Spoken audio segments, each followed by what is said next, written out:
How do we make it happen? I fundamentally believe that the climate crisis is primarily a crisis of leadership. Say that again. Climate crisis is primarily a crisis of leadership. It's not that we don't know what we need to do. We don't know how to mobilize people to do it. And that's what we're going to be talking about tonight. How can we get people mobilized to do the work they need to do? That's leadership as a verb, but we do have some amazing leaders with us tonight. We're honored to have 4 people really making a difference in the world. Before I introduce them, I'm going to invite people to come just a little closer. If you don't mind, I'm going to embarrass you. Yeah, it's like in church, you know, come on. You see the front row as always. You don't have to be in the front row. And if you're eating, that's fine. But just, you know, we want to have, we're sorry we have this big podium up here, but we want to have an intimate conversation. Are you blocking? Do you want to swat yours? Maybe I'll just. How's that? Oh, thank you. Okay.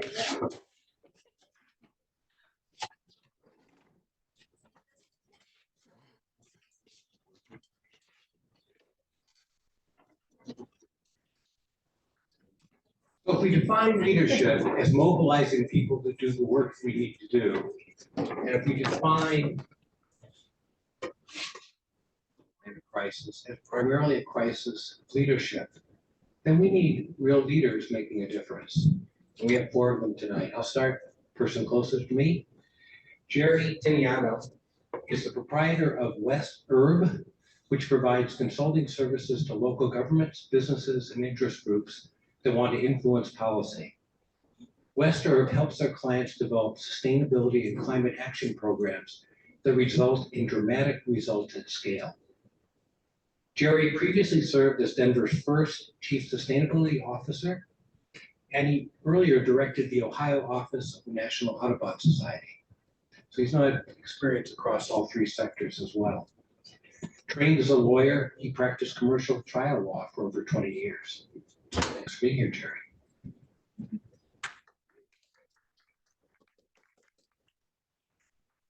Dr. Sharon Jay is a manager at Denver's Office of Climate Action, Sustainability, and Resiliency, where she is responsible for implementing Denver's building performance policy.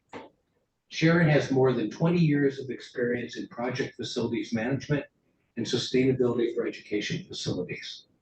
She holds degrees in business administration, project management, and educational leadership, and she has authored sustainability guides for carbon footprinting and waste management.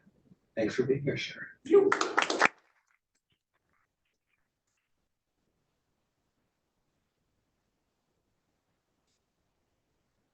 Dr. Paul Sutton is a geographer and the University of Denver professor whose work focuses on sustainability, ecological economics, and population geography. He uses advanced imagery to measure human impacts on the Earth. He serves on several international panels and working groups, including the EU Commission's Human Planet Initiative. He's also a trustee for the town of Morrison. Thanks for being here. Mike Smith is a graduate of the Naval Academy and left his active duty with the rank of commander. Got that right, don't I? More or less.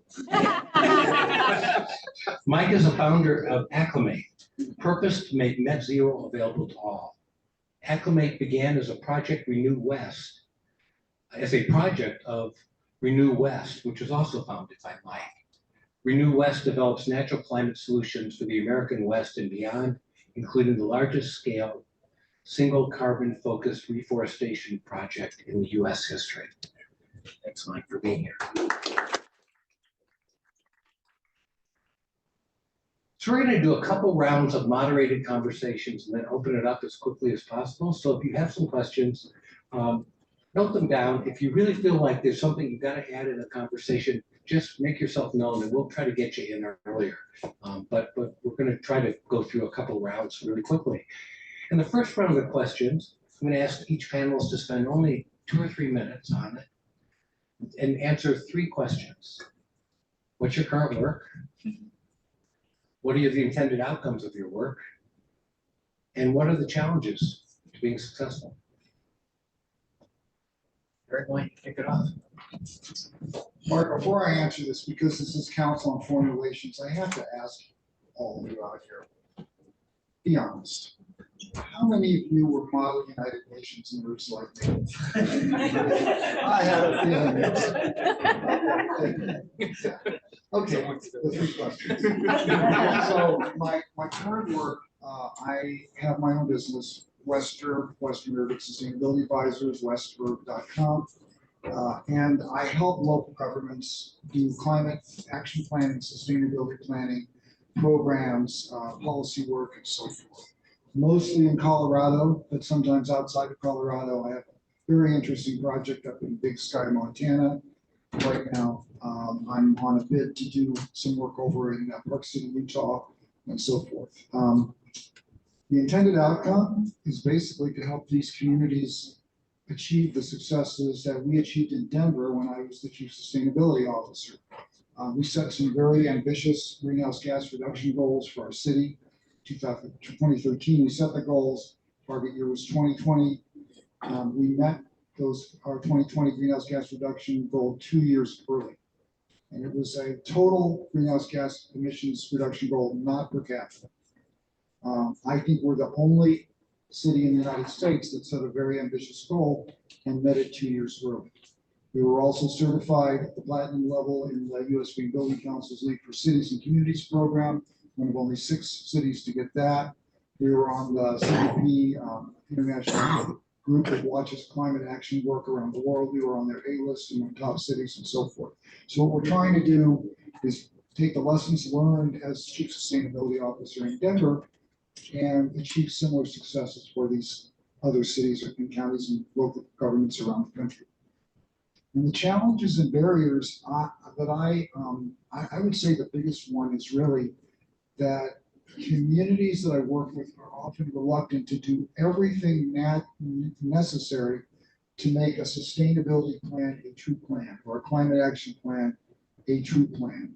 You know, for example, we did a climate action plan for a big county near here. I'm just going to leave it at that. A big county near here last year. And when we said you need to attach a department to every one of the strategies in this plan, so we know who's responsible. Because you can't have a plan unless you know who's responsible for doing it. And they said we are institutionally incapable of doing that. We live in silos. We're a big government. We live in silos. We're not used to distributing responsibilities. We'll get around to it eventually. I could give many examples of that happening in planning. It's a big problem. It's a big frustration. My time is up, so I'm going to turn it over to Sharon. Hello, everyone. Very nice to be here.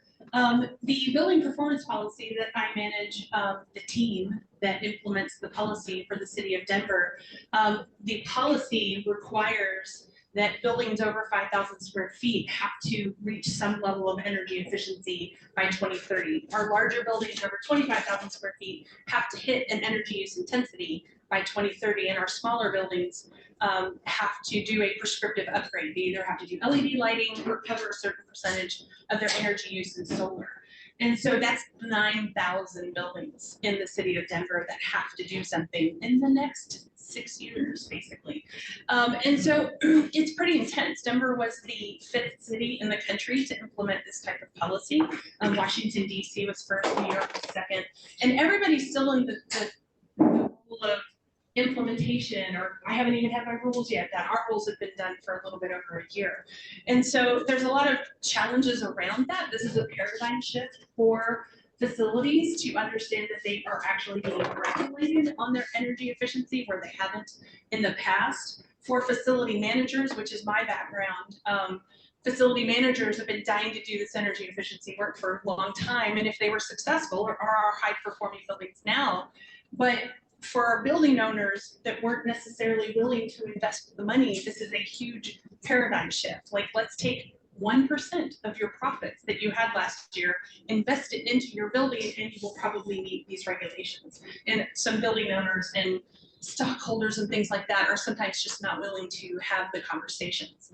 I think one of the biggest challenges that we have as a building industry is for one, just getting people trained up so that they understand that these are regulations and we have to do this work and everybody benefits at the end. So improved return on investment, improved indoor air quality, improved health and well-being of the occupants of the building that we, work, live, and play in. But there is this group of buildings and buildings owners that we have classified as equity priority buildings, that they're under-resourced, they don't have facility managers, they don't understand what they need to do. And so Denver has actually created a program for these buildings where we are giving them free technical assistance to help them figure out how to improve their buildings. And I think nationwide, there's another 40 jurisdictions at the city and state level that are working on implementing these kind of policies. So this is happening everywhere right now. It's just we're in the infancy of it and we haven't hit a whole compliance cycle. So we don't know exactly, like, are people actually going to do what we ask them to do? So it's an interesting place to be, but one of the biggest issues is how do we help these under-resourced buildings join in on the way to energy efficiency and a high-performing building instead of leaving them behind. And that's going to be a huge lift, I think, for our cities and states to be able to put together the programs to help those buildings. Instead of just making their target easier to do, we need to help them get to the same place as all of the other buildings. And I'll turn it over to Paul. Hey, Sharon. Yeah, I teach at the University of Denver. I teach classes like satellite image processing, GIS, computer mapping, and I'm hopefully training students to be environmental accountants in the future. Like we're going to have to, one of the challenges that I think barriers is getting human beings to understand their fundamental dependence upon functioning ecosystems. I write op-eds in newspapers to affect change with titles like The Nature of Value and the Value of Nature. And so I do things like ecosystem service evaluation. So I've taught at the University of Denver for about 20 years. And a common criticism I got in my course evaluations from students was, you're teaching me about climate change, you're teaching me about the extinction crisis, you're teaching me about ocean acidification, you're teaching me about half the coral reefs are dead, half the wetlands are gone. You're teaching us that the Titanic is sinking. And they want solutions orientation. So based on that feedback from my students, I ran for office. And so I'm now on the board of trustees of the town of Morrison, the town that I live in. And we're engaged in working with people like Jerry. And I also sit on Dr. Cog as a result of being on the board of trustees in the town of Morrison. So I'm on Dr. Cog, and we're looking at greenhouse gas emissions inventories and how do we get this. And I'm in the interface because I've been trying to electrify the cars in our police department. I deal with police officers that don't want to drive electric cars. So I brought a solutions orientation in my classrooms by participating in local government. Thirdly, I'm serving on the United Nations Global Environmental Outlook as an author on a chapter that's associated with scenarios of the future and the viability of those scenarios. And one of the scenarios is business as usual, which, trust me, is not effective. The other one is innovation will save the day, sort of a green growth philosophy as we go forward. Solar panels and wind turbines, that we can innovate our way out of this and we can basically keep capitalism going. And the other one is more about, they're calling it a behavioral adaptation, which is a phrase because they don't want to say degrowth. Degrowth is something that I hope we can talk about tonight, because there's this great debate between the Bill Gateses and the Bill McKibbins whether we can keep growing or we actually have to engage in degrowth. And to me, that is the biggest barrier. The scientists that I know, the IPCC report, the IPBES report, which is the Internet Intergovernmental Panel on Biodiversity Ecosystem Services, they're saying that there's two things that have to happen. And this is in the spirit of Yogi Berra. If you don't know where you're going, you'll end up someplace else. And where the scientists believe we have to go is we have to go to a place that has a lower global human population, and we have to have a lower GDP per capita. And that is a barrier that probably would be contested in this room, whether people want to talk about whether We really have to get to a lower total global population and lower GDP per capita. And I think we could have a great life for people, we could have high levels of well-being with a smaller population and lower GDP per capita. I am a scientist that thinks the rules of nature are not negotiable, and we have to live with this reality. And I applaud the efforts of the people on this panel to make the changes we have to make here. But the changes that have to be made are different geographically. Primarily in the United States, we have to reduce our material and energy consumption, but there are parts of the world that are so impoverished that have to increase their material and energy consumption. So you're going to have spatial variability as to what policies are needed in different parts of the world. That's a complicated thing to communicate. That's a delight. Yeah, so coming from a little bit of a different background, this has nothing to do with flying airplanes. Yeah, my personal experience started when I experienced a wildfire as a kid, and 22 years later, brought my newlywed wife at the time to Idaho or wherever I was, decided I was going to be part of the solution. And one of the things that has frustrated me on my career, both in my time in the Navy and since then, is that there's a lot of people that do a lot of thinking and not a lot of people that do a lot of doing. And there's got to be kind of a bridge between that. And not to cast aspersions upon the people that are doing the thinking. It's important. Like this, there's important science. I come from a family of scientists. It's important. But there's a kind of a component when you think as an entrepreneur about like they call the product adoption curve. Like there's kind of like those early adopters that are pushing really hard, and eventually you have to kind of hit this point of inflection where you engage the majority of people. And we're starting to see things like that, like electric vehicles. You know, kind of a standard product adoption curve would be something like my father bought a Honda Insight back when it was a terrible car. Got consistently 50 miles per gallon with that thing for its entire couple 100,000 mile lifespan. Went through 3 different batteries, rode like hell. The only thing that it did better than everything else was it was very fuel efficient, right? So, and it looked like a spaceship. My dad loved it because it made him look weird.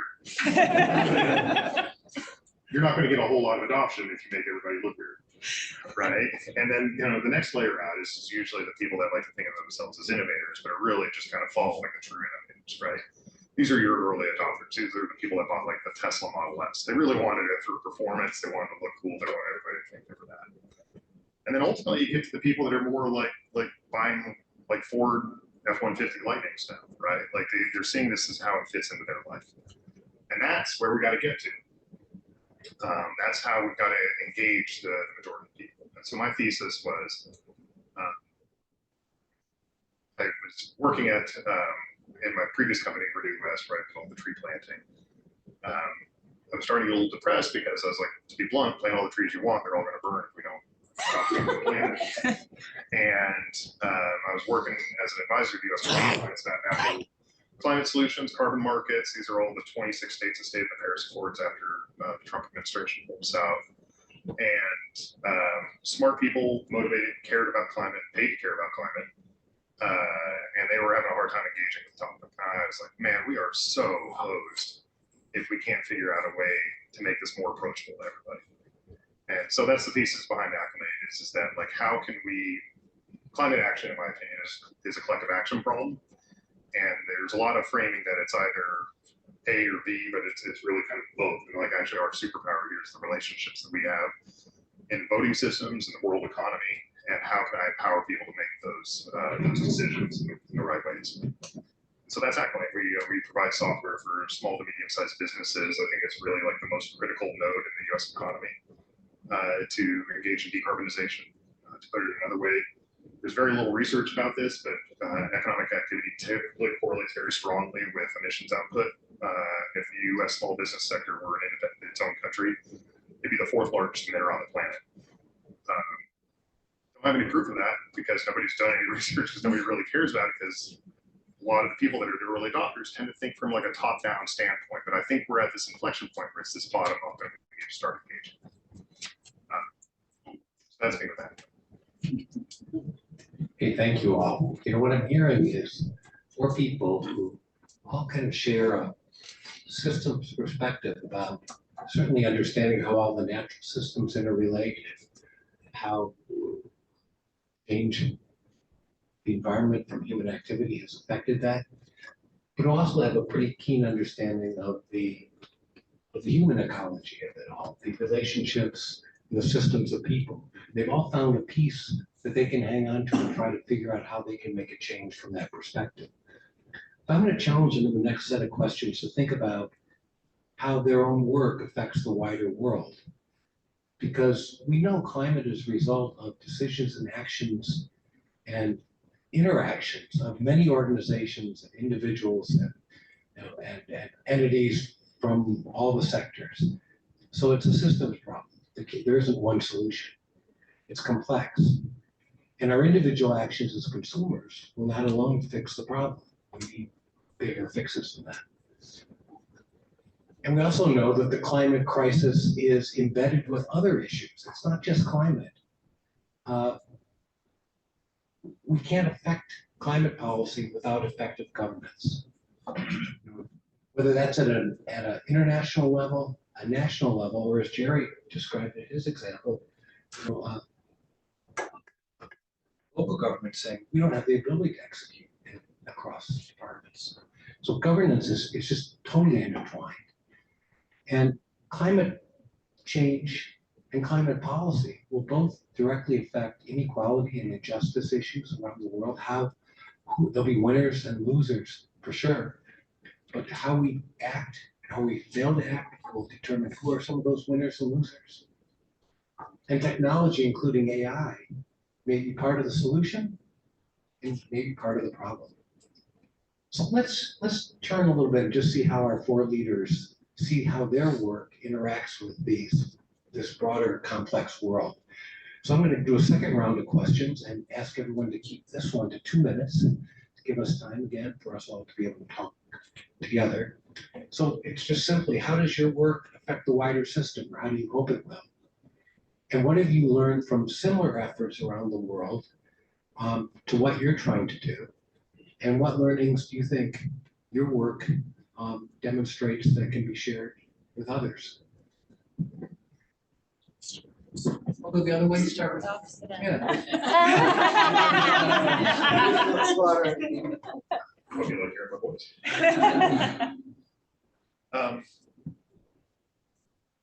So one of the stats that I think sticks with a lot of people in climate, and it's true and false, is the idea that 71% of the world's emissions come from 100 companies.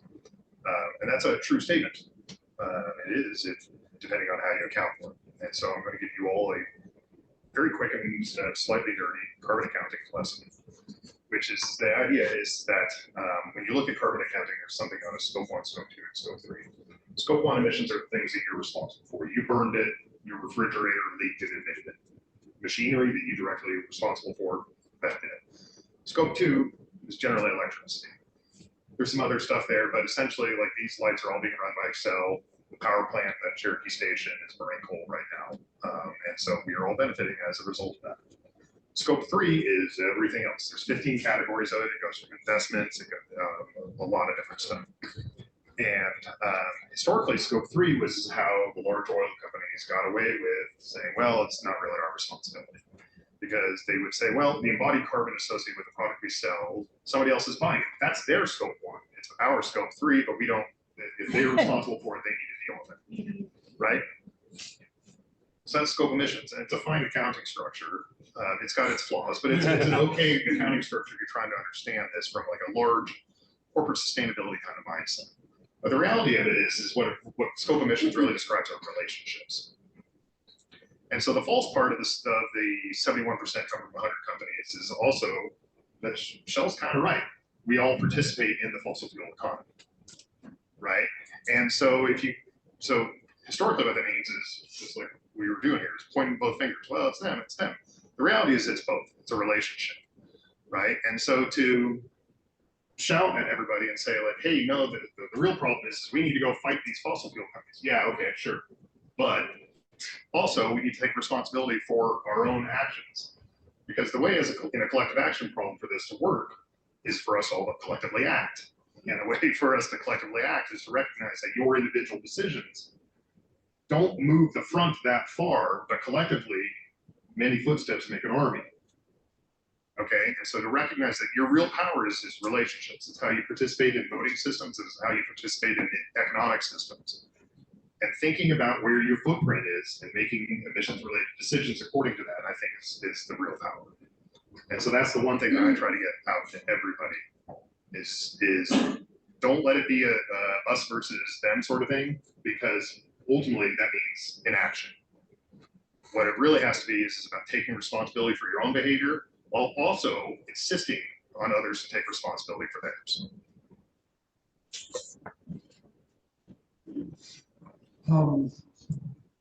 I'm a scientist at a university. I engage in research, and a lot of people like to say, well, baby boomers made this mess, but it's also baby boomer scientists that helped figure out that climate change was happening. And it was baby boomer scientists that recognized the hole in the ozone layer. And they were accused of being communist sympathizers, that captains of industry wrote letters to the provost of their university telling them to revoke their tenure, fire them. So I think scientists have done a lot of the job with respect to getting us to finally realize that climate change is happening. And their models suggested that sea level was going to rise, we're going to have increased fire. The scientists' models with respect to climate change are way better than economists' models. The economists did not see the global financial crisis coming. They don't know what to do about inflation right now, but the scientists have done a pretty good job of that. So I see myself as a scientist that's sort of doing thinking rather than doing, more so, hopefully to raise awareness to motivate action. They say truth passes through 3 phases. First, it is ridiculed. Second, it is violently opposed. And third, it is accepted as having always been true. And I think climate change is going through all of those, and it's more accepted as being true now, but the scientists don't get to say, I told you so. They're like, why didn't you warn us more strongly? One of the things that I've engaged in as a scientist is in this, the value of nature and nature value. I've engaged in ecosystem service valuation. I've published lots of papers on the dollar value of things that nature does for us. And that includes things like carbon sequestration, but it also storm protection provided by wetlands, bee pollination. And our assessments are, when we do plausible evaluations of the dollar value of ecosystem services, it's bigger than the entire market economy, which means that you can't fix the market economy by internalizing little externalities that are very small. And so the point I like to make with respect to this is, what it does is it exposes that our values are kind of messed up. You might buy a cup of coffee at Starbucks for $5. And our accounting system, if you pay with a credit card, it'll be in computers, who knows where the storage of that transaction is, and it'll last forever. But in the hour you spent buying and drinking that cup of coffee, the species went extinct, and we probably didn't even name it. Right? We spend $12 billion for Halloween, lawn ornaments, candy, and costumes. For one day, we spend $12 billion for one day holiday. The entire annual budget for our National Park Service is $4 billion. So we're going to have to change what we spend our money on. And people aren't going to like doing that. We're going to have to pay people to pay attention to species going extinct rather than counting Kim Kardashian's profits from selling. Right? This is a huge shift. So I feel that one of my successes was engaging in assessing the value of nature. The work that I've done with many other scientists in terms of ecosystem service valuation has ended up in presidential memorandums from President Obama that all government agencies have to take into account the value of ecosystem services or nature's contribution to people in their decision making. So that is a contribution that I feel I've made. And we need doers, we need thinkers, we need people that are tracking bills. Absolutely. I think all of us are trying to participate in the process in the ways that we can and to share. For Denver, our greenhouse gas emissions, buildings make up 50%. So the other big chunk is transportation. And then you have little itty bitty slivers that are wasting some of these other things. So if you don't address existing buildings, not just new, it's really easy to build a new building as a high performing building and low in carbon and that kind of thing. But it's our existing building stock that is the issue. Because only so many new buildings are made, or only so many buildings are renovated each year, and which is where the building performance policy idea came from with the American Cities Climate Challenge with Bloomberg Philanthropies that kind of helped take some of the scientists and all of this work that predecessors have done and said, well, okay, if we don't address existing buildings, we're not going to make any progress whatsoever. So that's where building performance policies come from. But it's not just I'm going to address this one building. Like I said, our policy covers 9,000 buildings in Denver, and they're all going to be expected to do this really crazy work over the next 7 years. So there's green workforce development that has to happen so that we have people who could actually then go into the buildings and do the energy audits and do the contractors to do the work. There's also some other accompanying policies that Denver is working on. We have in the same ordinance that created the building performance policy is a policy to electrify your building code over time. And so that's looking at the space and water heating equipment.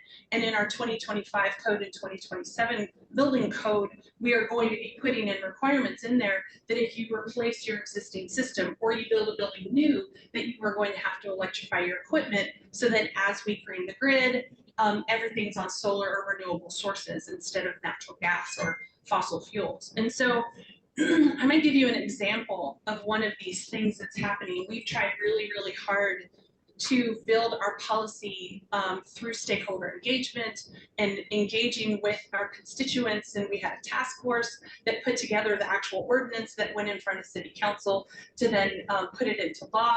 But then we also worked on stakeholder engagement. One of the, to actually build out how we were going to implement the policy. Because I want the building owners to actually make the improvements to their buildings, not pay the penalties that they may see if they do nothing. And we're trying to work through all of these issues. One of the biggest issues that's come up is in certain areas of Denver, our electrical grid is at capacity, and downtown Denver is one of them. So if you try to electrify your space and water heating equipment, you probably don't have the capacity either in your building, or Excel is telling you you don't have capacity in the building, and they won't be able to upgrade your service to do that because the downtown grid is at capacity. And so we're trying to work through some of these issues as a system. We're talking with Excel, we're talking with our building owners, we're talking with community planning and development that actually enforce the building code, and all of these different people bringing them together. So we've ended up working out this issue of, well, Excel doesn't really want to approve the infrastructure necessarily unless somebody tells them to do it, like our Public Utilities Commission. So what we're trying to do right now is build out this structure where a building owner, if they want to electrify their equipment or actually have to hit our energy use intensity targets, and they run into this wall with Excel, we say, okay, here's a template of the questions that you can ask Excel of exactly what your issue is so we can gather information. And here's a way that you can make a public comment to the Public Utilities Commission that is currently going through a particular policy update on their rules to try and see what system capacity issues there are, in our area that would put barriers in front of our electrification of our grid and our equipment. And so working through all of these things, you all have a place in our policy making and stakeholder engagement on how we do these policies with the Public Utilities Commission. If you've run into an issue, to let them know, I can't electrify my building because Excel says I can't. And then the Public Utilities Commission can make these system-wide changes that says, well, no, they are going to have to. And so there's all of these nuances in almost every single one of the policies that you can think of where you actually have an opportunity to get involved. So it's not just the policymakers that are now regulating the buildings and saying you have to do this, but there's all these different points of interaction and things like that, where you guys can actually get involved in making the policies, implementing the policies, trying to help improve our systems. And I would like to encourage you all, if you have any questions about that, just come see me afterwards, we'll talk. Because I could probably give you an idea of what you're interested in and who you can talk to and get involved. So I'll turn it over to Jerry. Thanks, Bart. I think I'm gonna focus on the international part of your question, because I'm a UN nerd. You know, the solutions are out there internationally. The political will is lacking in the United States, the state of Colorado, and yes, even in the city and county of Denver. I'm gonna give you 3 examples. London has had a congestion fee for over 20 years now. It's a fee to get into the center part of the city at rush hour, what you'd say. Very successful in every way. We know the congestion fee works, and we know that it will reduce greenhouse gas emissions, it will reduce air pollution, it will make people healthier, it will lead to fewer car crashes like we have here in Denver and elsewhere. We know it works. Holland, most of my mother's family is Dutch. I'm over there a lot, bike in every part of that country. I use transit. I was there last year. And, you know, politicians like Mayor Hancock, when I was chief sustainability officer, they go over to Amsterdam or Copenhagen or Utrecht or someplace like that, and they see the bike system and they say, why can't we have this in our city? We can have this in our city. You know, they did it. Why don't we do it? And there's a very simple answer. Because in Holland, for example, they put prices on gasoline, car ownership, and parking that are way beyond anything we do. When I was in Holland last time, the price of gas was $2.50 a gallon higher than here. And it's not because gasoline costs more over there, it's an international commodity. It costs the same everywhere. It's because they put a tax on it that we don't put. And if you want to transfer ownership of a car, if you want to acquire a car in Holland, there's a huge tax on it. My family, when they buy a new car, it's a big deal that they were finally able to get a car. They were able to afford it. Parking, the cost of parking in The Hague, for example, where one of my cousins lived, he has to pay to park on the street in front of his house. We don't have to do that in my neighborhood in Denver. And what do those 2 things have in common? The congestion fee and all those fees in Holland, they send a price signal to the consumer that it's cheaper to do something other than drive, and they create revenue to create those wonderful trams and train systems and bike infrastructure and so forth that they have over there. But we are institutionally incapable of doing that here. We will not put a price on those things. We haven't changed the gas tax in this country since 1993. In Colorado, we passed something called TABOR, which makes it very, very difficult to do what they've done in the EU. And the last example I'll give you is procurement. I was one of 3 Americans that served on the global executive committee of a group called ICLEI, Local Governments for Sustainability. And I held the portfolio in sustainable procurement, which I shared with the mayor of Malmo, Sweden. And let me tell you, the EU is really, really good at sustainable procurement. They have a lot of rules, they have big conferences, they train on it, they interact with each other, they combine their purchasing power and so forth. And you know, you've heard of divestment. You know, divestment is very ineffective as a tool for fighting climate change. But procurement, you know, you can only divest once, but you can use your checkbook every year. And so procurement is another great tool that works very well over there, but we just don't do it over here. We don't really do it at the state level. We don't do it at the municipal level. So let me wrap up by just saying the solutions are out there. We should feel good about that. The political will in this country, state and city are lacking, but with the participation of people like you, maybe we can change that. So we know what to do. We need to find the political will to do it. What's holding us back? I'm curious what you all think. Let's open this up to some questions.